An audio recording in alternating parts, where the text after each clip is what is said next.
Hey everyone, welcome back to the channel. In this video I'll show you how to make Bluesky account private. So let's get started. So first of all you have basically you have around two ways.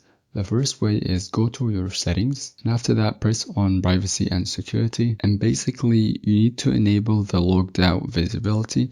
So if the person is not logged in with an account, they cannot see your feeds, and only the logged in account can see your feeds. And for the second way is by creating a new post, and from here you can create who can see your post basically by clicking on here, and after that you can check if you want nobody to see it, or if you want a specific user to see it by pressing on here, or only the followers of your account, and then you gotta press on save, and after that you can just post whatever you want. So yeah, that was the video for today. Don't forget to like and subscribe, and see you guys in the next video. Cheers.